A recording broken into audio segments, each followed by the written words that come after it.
Hello, it's Dr. Rowe here speaking to you from Perth in Australia. I'm actually filming this from my hotel room. What a beautiful view there. I think that is the Indian Ocean. So I'm addressing a question which has been coming up relating to mortgages and how much can I borrow on a buy-to-let mortgage? Now that's a great question. And if you're watching this, you've never bought properties at all from an investment perspective. First things first, I am not an independent financial advisor. And if you're watching this, you do need to go and seek independent financial advice from, for example, a mortgage broker. I'll talk to you from the perspective as an investor, somebody that's been buying properties for many years. And I want you to get a clear picture in your mind of the difference between a buy-to-let mortgage versus a residential home mortgage. So in a nutshell, a residential mortgage that you're buying, it's your own home, they will look at you as an entity that the person that's actually going to own the property, you're going to pay the bills, you're going to be paying the mortgage. So your affordability comes into a massive part of the calculation. The mortgage broker will sit down with you. The bank will look at your financial situation. They'll look at what your outgoing costs are. So for example, what do you spend on a monthly basis on eating out? What do you spend on general utilities? Do you have any loans? Do you have any outgoing costs? What's your general lifestyle costs? That all comes into play. Then they'll calculate what the value of the house is you're looking to buy, the mortgage on them. And by the way, the value is done by the valuation, the survey. They'll look at the mortgage they're prepared to lend you, and that'll be based on your affordability. There'll be an interest rate attached to that. So depending on how much you're going to borrow, the monthly mortgage payments could be this much or it could be this much. So of course, if you buy a bigger property or are looking to buy a bigger property and the mortgage is higher, then that means that your affordability has to be able to cover that higher mortgage. That's how it works on a home property. And you're normally restricted by, typically in the United Kingdom, one home, one mortgage for yourself. Whereas when you're looking at buy-to-let properties, it's totally different. A buy-to-let property is treated as its own separate entity, and it has three primary considerations from the bank's perspective. Now, I'm broad stroking this, so you do need to go and talk to your independent financial advisor about this, your mortgage broker. But as a rule of thumb, when you're looking at an investment property, they say, okay, number one, what is the rent for that property? And they're looking for the rent to be greater than the mortgage by approximately 1.3 to 1.45. And that means that they call it an income cover ratio. So for example, if they do a calculation on the property and they calculate as a lender that the mortgage is £1,000 per month, they're looking for the rent in that area for potentially to be up to £1,450. If the valuer goes out, assesses the property and establishes that the rent is £1,300 a month, the bank will review that and they'll say, okay, well, that's not giving us enough income cover in terms of that ratio. And what may happen is they reduce the mortgage they're prepared to offer you. So instead of getting, for the sake of argument, a £100,000 mortgage, they may only give you a £92,000 mortgage based on their calculations. Now, I'm just giving you broad numbers here. It'll actually be calculated through their process. So they assume a certain interest rate. They apply that interest rate to the amount of borrowing. That calculates what the monthly mortgage payments are. And then they'll say, does the rent exceed the mortgage by this much, 1.3 to 1.45. And again, as I'm recording this, that may change, and each lender will have different criteria.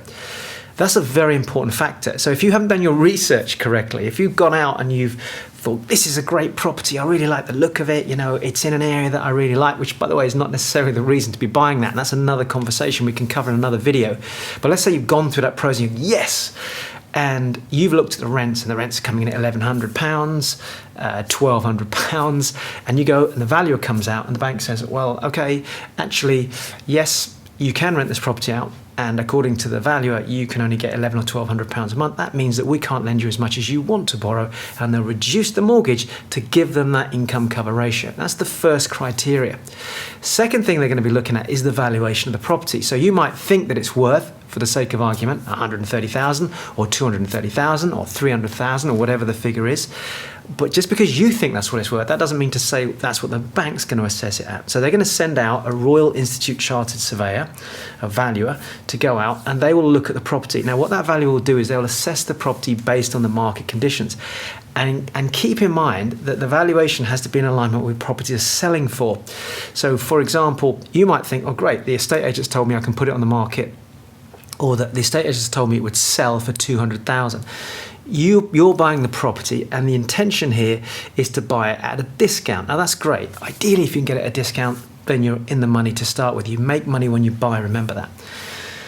The value goes out, looks at the property, and let's say you're in the 200,000 mark, and they come back and they value the property at 170. Immediately what the bank will do, let's say it's worth 170 according to the valuer. You're thinking 200,000. You've done all your calculations based on 200,000, but the bank are now going to do their calculations based on 170,000. So they will give you what's called a loan to value.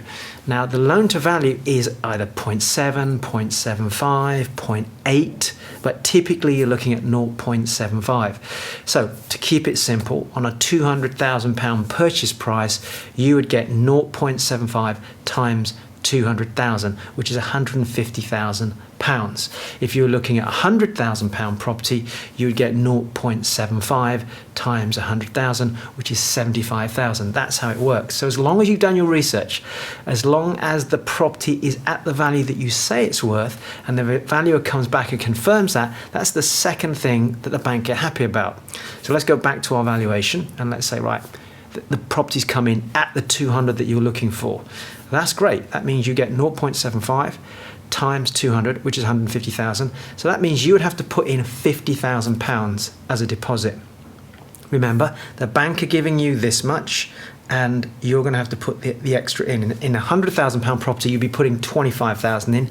On a £200,000 property, you'd be putting £50,000 in. Now, that doesn't include all the other fees and the stamp duty and all those sorts of things.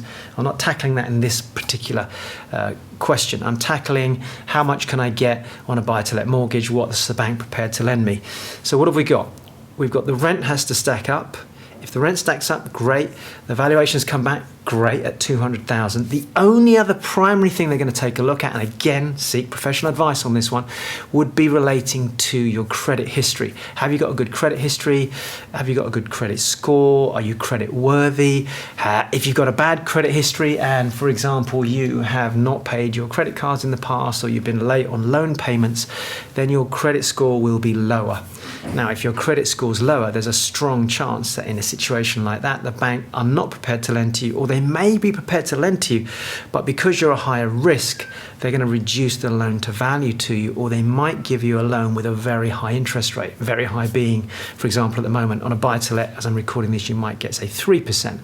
But if you've got a poor credit history, they might be charging you 5 or 5.5% or even 6%. Again, don't quote me on that. Go and seek professional advice, but I'm just showing you how this works. Higher risk, usually higher interest rate, you're going to be charged, and possibly a lower loan to value. So instead of being offered 75%, they're going to say, we're not going to put as much risk in this. Remember, they're going to put as much, with a 75% mortgage, they've got the biggest skin in the game. You've only got 25%. So they're going to say, okay, you've got a not such a great history, but we are prepared to lend to you, so we're going to put 60% down. You're going to have to put more into this deal. That's how it works. So let me recap. When you're buying a property as a buy-to-let property investor, usually what happens is they're looking at three things. They're looking at the income cover ratio. Does the rent cover the mortgage by a certain percentage? They're looking at the value of the property. You've assessed it, but the valuer has to confirm that the value is correct for what you're buying it for. And the third thing is they're going to look at your credit history, your background. They may also look at your salary, and that's another thing that you're going to have to discuss as well with the mortgage broker. A little tip here. If you're going into buy-to-let for the very first time, they are normally, and again, you will need to seek advice on this, but they're normally going to treat you as though you're buying your own house for the first time. So if a brand new landlord buying their first property, the buy-to-let mortgage will be treated more like your own home. So your affordability will play a bigger part in this. Whereas if you've got 2 or 3 buy-to-lets under your belt already, you've been a landlord for say 6 months or more, that's slightly different. Now you get access to different mortgage products, which are more along the lines of actually it's all about the property, not so much about you. Again, seek professional advice, as I've been saying all the way through this video. But the point is, as you start to increase your property portfolio, i.e. go beyond 1 or 2 properties, the type of lending opens up to you and you're less now treated as a homeowner and more treated as an investor. Hopefully that makes sense and it's clear to you. Again, this is just a guide to give you a sort of starting point. The beautiful thing about this is, once you get past your first property or 2, it means that you can keep buying and keep buying, which is why people are able to build portfolios like ourselves. When we started, we bought a lot in the first few years, and then we started to change our strategy. So then we said, right, okay, instead of buying lots of little properties, let's go for larger units, and those will produce a higher cash flow. So that's what you can do over time, and that's a really important factor here. And a question I got asked recently is, well, can I buy a property for cash? Absolutely. If you buy a property for cash, for example, and it happens to be your first property, and then you go and refinance that property after 6-7 months, now you've got a mortgage on that, because you've been established as a landlord now for 6 or 7 months, that's going to make mortgages hopefully in the future easier for you, as long as you're paying the mortgages on time and behaving yourself with your credit files.